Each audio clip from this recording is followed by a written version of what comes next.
Okay, we are on chapter 9 here. We've been talking about solutions, I think. So as we've talked about, solutions are really made up of two parts. There is the solute, which is the smaller part of the solution, and there is the solvent, which is the larger part of the solution. And you need really both of those things together to make a solution. And again, typically solutions are the guys that get that aqueous sort of symbol next to them. We talked about sort of concentrations last time involving solutions. And there's a number of different types of concentrations that are sometimes used. We talked sort of about the percent concentrations, which is percent mass to mass. And that is our mass of our solute over the mass of the solution times 100%. Remember, as we talked about with this particular one, it is the bottom that you do have to be careful about. You do need to make sure, again, that you actually do get the entire mass of the solution. As we talked about last time, it's very common in those problems that both the solute and the solvents masses are sort of separated out, so sort of given to you separate in a lot of the problems. So you want to make sure that you get those guys. Related to that was percent volume to volume, which is the volume of solution, volume of solute divided by the volume of solution times 100%. Sort of milliliters over milliliters on that one. The previous one was grams over grams. And we also talked about percent mass to volume, which is the mass of the solute over the volume of solution times 100%. Once again, here, this is kind of like density grams over milliliters sort of a deal. We talked about solving for these, which you could use these sort of equations or formulas just like they are and sort of plug and chug into it what's missing and solve for obviously whatever's missing.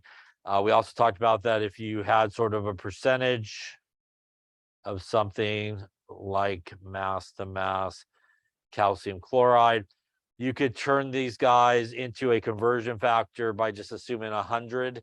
And that would mean in this particular example, there would be 2.5 grams of calcium chloride and 100 grams of solution. Or you could flip it around and use it as a conversion factor the other way. 100 grams of solution would have 2.5 grams of calcium chloride. So sometimes it's easier to kind of use it if you are given the percentage, more like a conversion problem rather than maybe plugging it into the formula. But you could definitely do it both ways as we talked about, and you should obviously get the same answer depending on what you're looking for.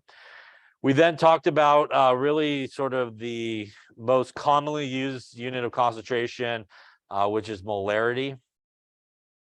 And molarity is abbreviated with a big M, and that M really means moles of solute over liters of solution. But most of the time, people just call it moles over liter. It also is sort of like a formula like density. You can need to, in a lot of cases, maybe solve for any of those three things. So if we rearrange this equation and solve for liters, liters would equal moles divided by the molarity. And if you wanted moles, you would multiply liters to the other side, liters times molarity. So those are kind of three ways to use that formula, and you are sometimes asked to find moles or liters. It's very common. So sort of rearranging is important. The other important thing is, as well as we talked about, that if you do have sort of a molarity of something given to you, like this is 3.25 molar, a lot of times when we would go use that in a calculation, it's really good practice to sort of get rid of the big M and really substitute in both units so you can see it. It does sort of make it a little bit easier to work with. So that would mean that there's 3.25 moles of calcium chloride in a liter. So the number always stays with the moles part, and it's always per 1 liter. And you really can use it like a conversion factor as well. if you want to do more of a dimensional analysis approach to a problem, you could flip it upside down and it would still work, kind of the same way. So really highly recommend that you do put both of those units in, get rid of the big M when you are doing calculations. As I mentioned last time, it is a very common mistake that people frankly have no idea what any of those units are or where they're at. They forget all about the volume part of it, and they just end up seeing M and thinking it's moles and stuff like that. So it's really important to kind of see both of those units. Any questions on any of that stuff we talked about, I think, last time? Okay, so the next thing we're going to talk about is dilutions. So oftentimes in lab and in the laboratory, a lot of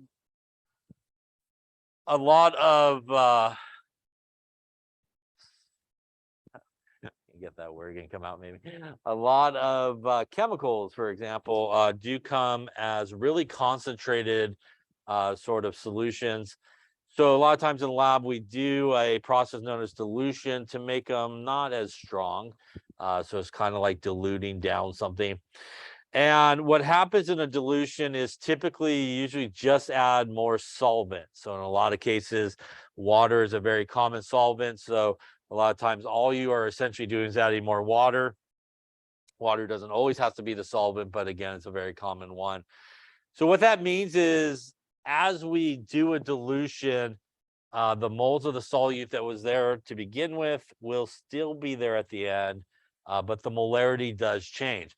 So why does the molarity change? If we look again at what molarity really is, which is moles of solute over liters of solution. And remember that the solution is both the solute plus the solvent. So when you do a dilution and you add more solvent, the only thing that changes in the molarity is the bottom number, which means it typically gets larger. And if the bottom number gets larger in a fraction, the number gets smaller, right? Because you're dividing by a larger number. So what happens here is because you're adding more solvent, this part of the molarity basically gets larger, which means the molarity will go down as you do a dilution because of that. At no point are we adding anything with the solute, which is why it stays the same throughout the whole process of a dilution. It is just the solvent that's being added. And the result of that is we see the concentration go down. Kind of like, right, when you get the big gulp there before class, right, with all the ice, tastes good, right? You go to class, several hours later, you get back to your car, all the ice is melted, right? You take a drink because, you're thirsty. How bad could it be? Then you regret it probably after you take the drink. But it doesn't taste as good because all the ice has melted, right? And you basically added more water to it, right?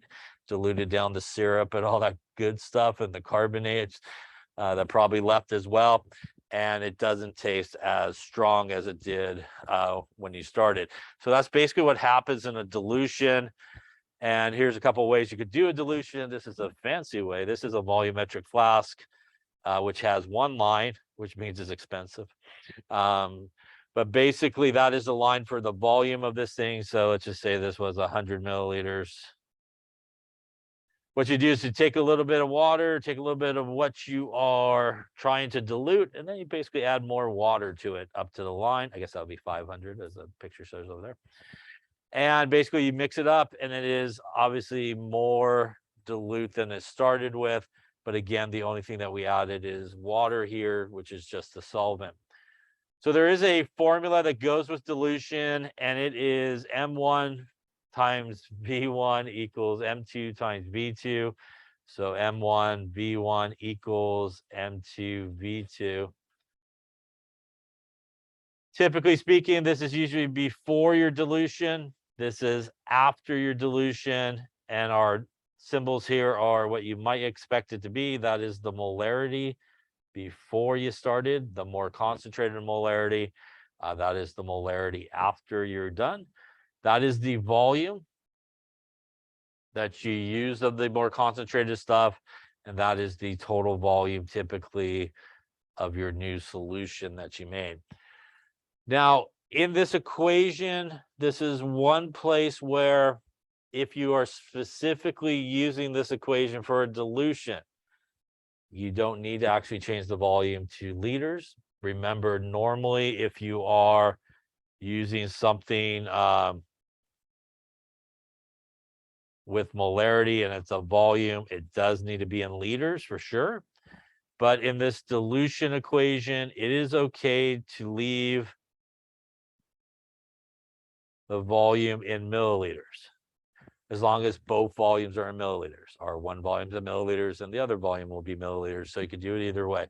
If you still want to, you could absolutely convert the volumes to liters and put it in here. It works out just fine. But this is one place where actually you don't actually need to convert to liters when you're using molarity. Just to be clear, once again, if you're not using this equation, but you're using molarity and volume separate from the dilution equation, you definitely need to convert it to liters. So you just want to be safe, convert the volume to liters in all cases, and then you'll be okay. But you don't have to do it in this particular case. Now, molarity, which is the most common unit of concentration, is why most people will use this as a dilution equation. Some people will just use a more generic version, which is C1 V1 equals C2 V2. It is basically the same thing, except that C is just a generic concentration, which means it could be molarity. It could also be percent mass mass. It could be percent volume to volume. You can use any molarity unit you want. So sometimes people will use C1 V1 equals C2 V2. But most people will kind of roll with the molarity one because that's usually the unit the solutions are in terms of their concentration. And that's usually the one that's used in the most cases. But again, if you do see this, it's basically the same idea. This is before the dilution. This is after the dilution. V here is volume as well. And C is just, again, just kind of generic concentration unit on both sides. All right, so let's take a look at one here. What is the volume of 19 molar sodium hydroxide that must be used to make 1 liter of 0.15 molar sodium hydroxide? So take a minute or two. Sodium hydroxide, it's at 19 molar, where you want to eventually get to sodium hydroxide, which is the same substance, but the molarity has gone down. So again, this is a dilution where we could use M1 V1 equals M2 V2. So essentially what we have here is we have a bottle of 19 molar sodium hydroxide sitting over here. And what we want to do is really take some out of there and put it over into a new container that has a volume of 1 liter, which is 1,000 milliliters, and has a molarity of 0.15 molar. So in this particular case, we could go with M1 as 19 molar. V1 we don't have is how much we're going to take of it. We do know that our final volume, which is V2, is supposed to be 1 liter, and our final molarity here would be 0.15 molar. So we basically have this, this, and this. So we're going to move this guy to the other side. So just like with the gas ones, it's on top, it's going to end up on the bottom on the other side there. And that would get us, we're basically dividing by it. V1 would be M2, V2, M1. So putting our numbers in here, our M2 is going to be 0.15 molar. Our V2 is 1 liter divided by our M1, which is 19 molar. The molarity here and the molarity here will cancel. And that means that the units we're going to end up with is going to be liters in this case. And if we do that, 0.15 times 1, it equals divided by 19. Going to get us approximately here 0.0079 liters, which is roughly 7.9 milliliters of the sodium hydroxide is needed in this case. First off, any questions on that calculation? So what does that number really represent? It represents how much of the more concentrated solution you need to take out. So you need to go over to the 19 molar guy, and you just calculated that you need to go and take out about 7.9 milliliters of it, right? At this point, everything else here is going to be water, yeah? Do I put 1,000 milliliters of water, which is 1 liter, in there with it? So would I dump in here 1,000 milliliters of water? You would not, because if you did that, you would end up with 1,007.9 milliliters at your final volume. Your final volume should only be 1,000 milliliters. So if you dumped 1,000 milliliters of water in there, your concentration would no longer be 0.15 molar. It would actually change because you put too much water in there. So a very common dilution question is, how much water should I put in there with it? Or how much solvent should I put in there with it? And that can be found by actually taking the difference between the two volumes. So typically the volume of water that's needed is found by taking V2 minus V1. V2 is your final volume. V1 is how much you kind of put in there already using the more concentrated one, which means in our example here, we'll just use 1,000 milliliters since I got the other one in milliliters. Minus 7.9 milliliters means I need to put in there roughly 992.1 milliliters of water. So what I would do is top the rest of this off with 992.1 milliliters of water.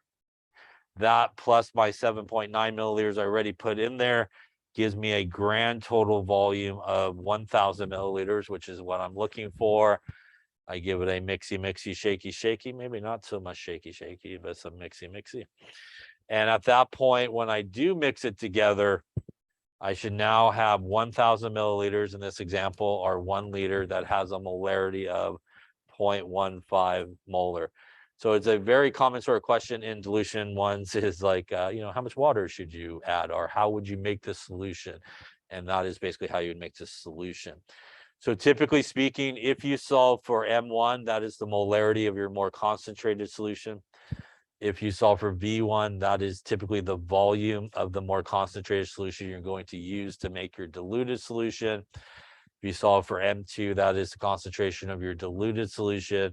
And if you solve for V2, that is your total volume of your new diluted solution. So those are typically what each of those numbers represent. Any questions on that there? Yeah.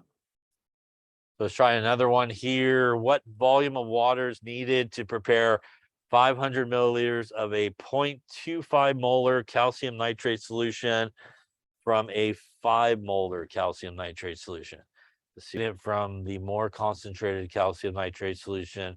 So once again, this is just a dilution. So M1 V1 equals M2 V2. So once again, what we have is a bottle sitting there that is 5 molar calcium nitrate. We want to once again take something out of that bottle and put it into a new container that should have a total volume of 500 milliliters, and we'll end up with a concentration of 0.25 molar. So once again here, we can label everything in here, and truthfully, it really doesn't matter which ones you call ones and twos, as long as you keep the numbers that go together. But we'll kind of stay with the same format where M1 is the more concentrated one, which would be 5 molar. V1 we do not have. We do have V2, which is 500 milliliters is what we want to make. And we do have M2, which is, again, the smaller concentration or more diluted one, that is 0.25 molar. So once again here, we are going to be looking for the V1. We're going to divide the M1 to the other side. That's going to give us, once again, V1 is equal to M2 V2 over M1. In this case, we have 0.25 molar. We have 500 milliliters. And on the bottom here, we have 5 molar. So as I mentioned earlier, this is the one sort of formula where you can use milliliters and molarity together.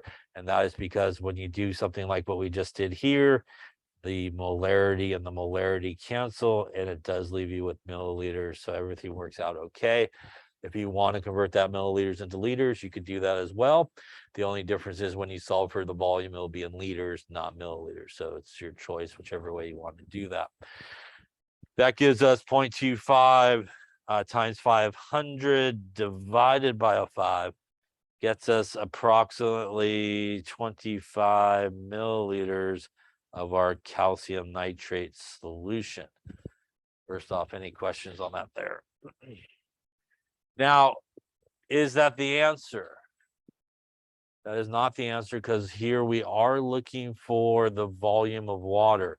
What this number represents is we would then go to our more concentrated guy here, and we would take out 25 milliliters of our calcium chloride. Now we need to do the water part of it, right? So we do know that our final volume cannot go over 500. It needs to get to 500. So the volume of water here would be our final volume, which is 500 milliliters, minus what we've already put in there, which is 25 milliliters. That's like a 475 milliliters, I believe, of water would be needed to be added. So we would again top this off with 475 milliliters of water, giving us a total volume of 500 milliliters. And once again, when we start mixing it together, we then should achieve a solution that has a concentration of 0.25 molar. Any questions on that? Questions on dilutions? So just one final point here about molarity, milliliters, and liters. If you are not doing a dilution problem, or really even if you're doing a dilution problem, but if you're not doing a dilution problem and you decide to multiply milliliters times molarity, what you actually get as a result of that is not moles. You actually get what are known as millimoles. So there is a difference, like a milli conversion difference. That is why separate calculations involving molarity, the volume should be in liters, because you are probably looking for moles. So that gets you the moles. So another version of molarity is millimoles over milliliters, and that is because the millis cancel and it goes back to moles per liter. So take home message again, molarity by itself and volume definitely needs to be liters. Molarity and volume in this equation, okay to leave in milliliters, because it all works out in the end because you're dividing. Any questions on that? All right, so let's talk about some properties of solutions here. A semi-permeable membrane allows solvent molecules such as water and very small solute particles to pass through it, but it doesn't allow larger molecules. It's a membrane that, for the most part, has holes that you can't really see with your naked eye, probably. But these holes, again, are large enough for some things to pass through, and they are too small for bigger things to kind of get through there. I'll put a square and a round peg. So we put a square guy there that's too big for the round hole. It's not going to be able to get through, and it sort of blocks things out. Like in our body, right? We have membranes, right, on cells and stuff like that. It basically filters out things, allows certain things to pass through, certain things cannot pass through. Now, colloids are much larger than solute particles in solution. They are typically large molecules like proteins or groups of molecules or ions together.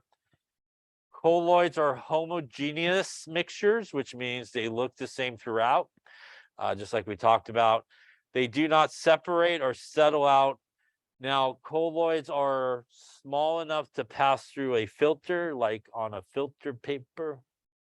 So if you had a funnel with some filter paper on it, they will be able to go through there, but they're too large to sort of go through our membrane here, through the holes that are in our membrane. So they get caught by a membrane like a dialysis bag. But if you put them through a filter and a funnel, it will go through. A suspension, on the other hand, is a heterogeneous, non-uniform mixture that's very different than solutions and colloids. Heterogeneous means you see different phases, and suspensions are usually large enough that you can see it with the naked eye. Trying to remember, was it sand or charcoal you used in lab? Charcoal. Like charcoal, for example, right? You can see it right in there. And obviously you could try to filter out that charcoal. It's going to get trapped on the filter paper and all that kind of stuff. So they get trapped by both filter papers, and they are too large to get through the membrane, which are suspensions here. So here's our picture. Really only our suspension here starts to settle. Our solution and colloids will really kind of move around.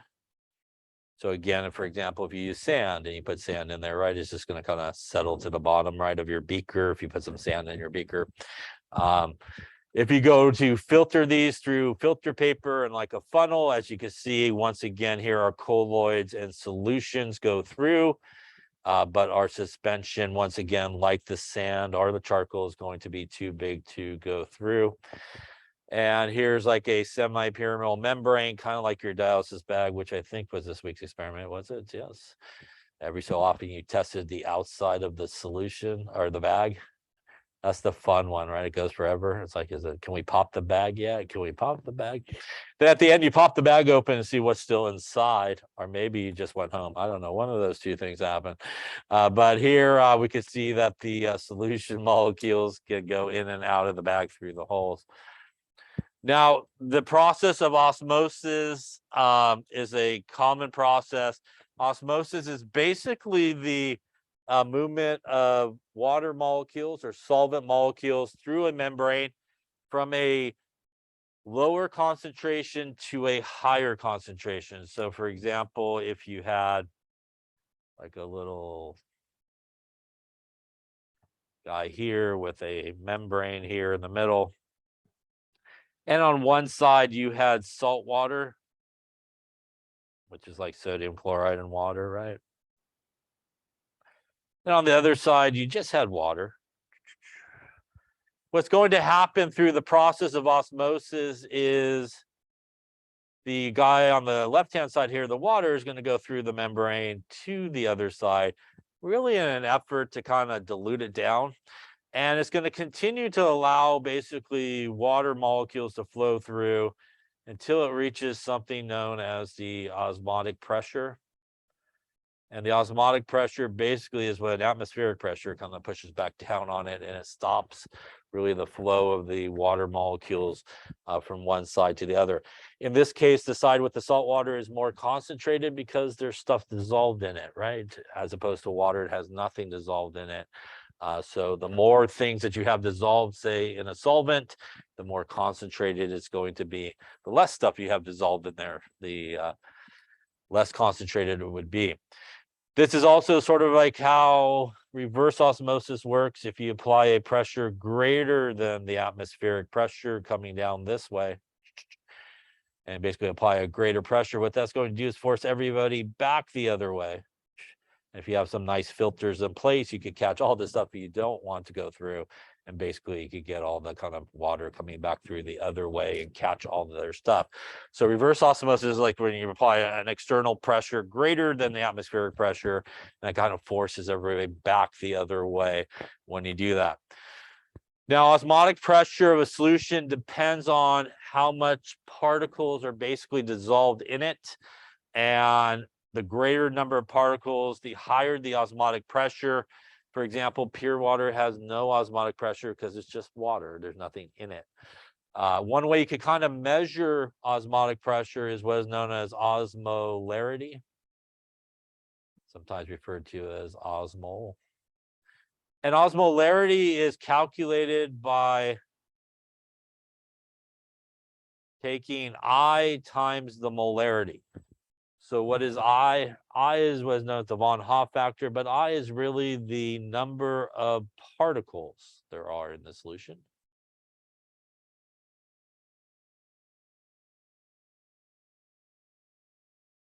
I feel like I know that little sound.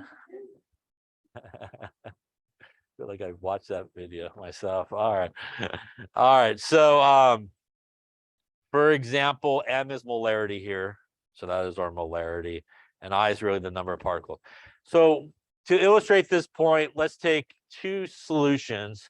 We'll take a 2 molar sodium chloride solution, and we'll take a 2 molar calcium chloride solution. So you may look at this and go, they basically have the same molarity. You would think they may have the same osmotic pressure. But when we look at sodium chloride in solution, it's going to break apart into a sodium ion and a chloride ion. That is how many particles there? 1 and 2, which means I in this case would equal 2 for sodium chloride, because for every sodium chloride molecule you toss in there, you get 2 particles to start floating around. Which means if we calculate the osmolarity for sodium chloride, it would be 2 for I, and the molarity is 2, which means it would have an osmolarity of 4. So it would have an osmolarity there of 4. When we look at calcium chloride, when it breaks apart in solution, you get a calcium ion and how many chloride ions? 2 chloride ions. That is how many particles for every one of those things? That is 3, 1 calcium and 2 chlorides, which means I in this case is 3, which means when we calculate the osmolarity for this guy, it would be 3 for I and 2 for the molarity, gives us 6 osmolarity. The one that would have the greater osmotic pressure is the calcium chloride, even though it has the same molarity, but it has more particles. More particles will relate to a greater osmotic pressure. So the more particles that you have in there, the greater the osmotic pressure. So when you have some type of ionic compound in a solution, you do have to take into account how many ions it breaks into, because each of those are going to contribute basically to the osmotic pressure. Any questions on that there? There's a much prettier picture than mine, but I think I like mine as well. So speaking of ways to classify solutions, we could classify solutions as isotonic, hypotonic, and hypertonic. And when we talk about isotonic solutions exert the same osmotic pressure as body fluids. So like IV bags are isotonic solutions, because obviously if you're having an IV, you're not having maybe a good day. Yes, so you don't want to do anything that's going to screw up the cells in your body by giving you something in the IV bag. So what that means, for example, the classic example is a red blood cell.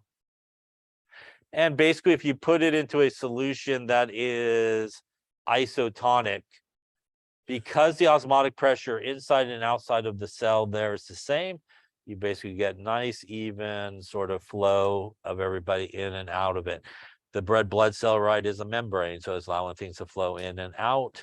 So because the pressure on both sides are basically equal to each other, nothing bad happens. Things can flow in, can flow out. Everybody's okay in that case. What are isotonic solutions? So typically isotonic solutions is like a 0.9% mass to volume sodium chloride solution, or sometimes referred to as a saline solution.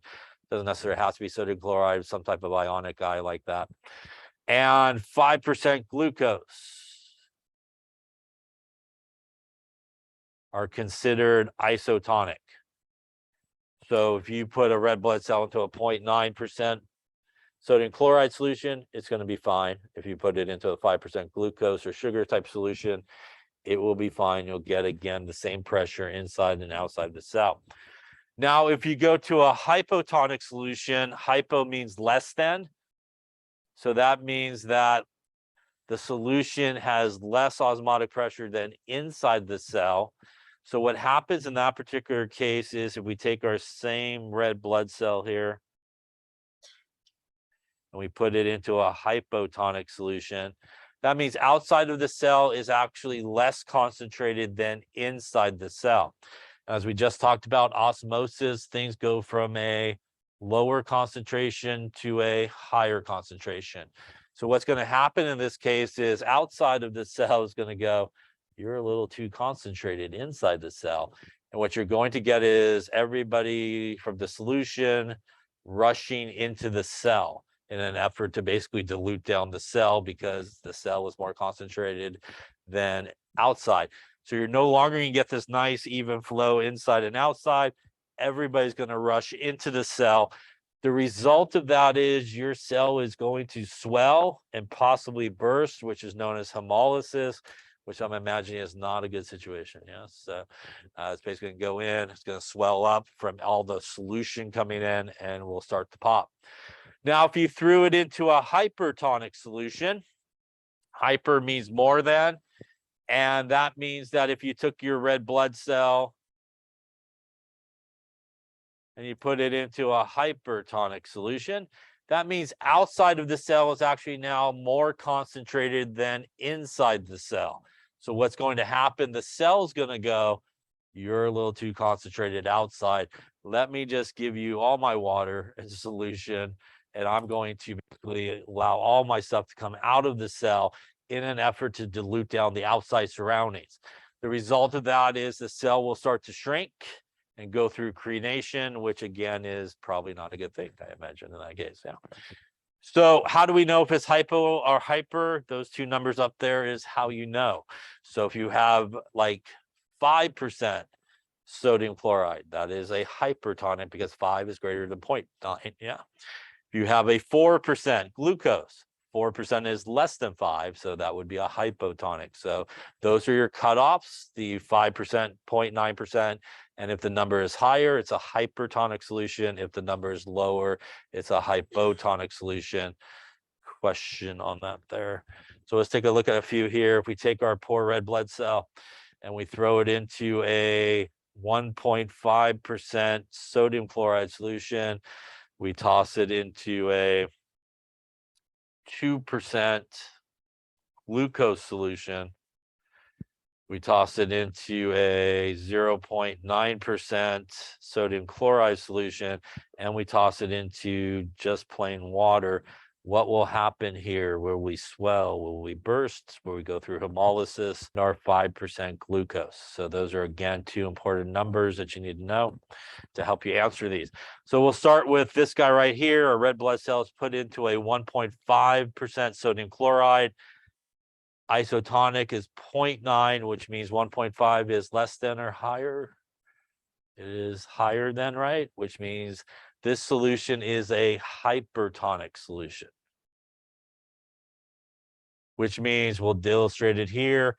Outside of the cell is more concentrated than inside the cell, which means everybody from the cell is going to rush out, which means this is going to shrink and go through crenation in this case. Any questions on that one there? All right, let's take a look here at 2% glucose. 2% is less than 5%, which means this is a hypotonic solution. We'll illustrate it right here. That means outside of the cell is less concentrated than inside the cell.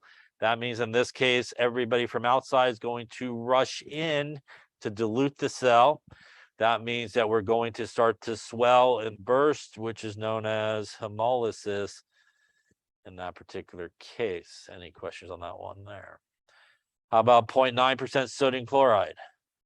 That is isotonic, which means we are outside and inside the same osmotic pressure. Nothing bad is going to happen here. Yes. How about if I throw my red blood cell into water? Water is hypotonic. It has no osmotic pressure. It's not safe. Don't do it. Yes.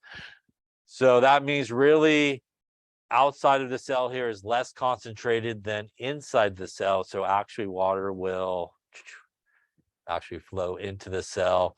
It will start to swell and then burst.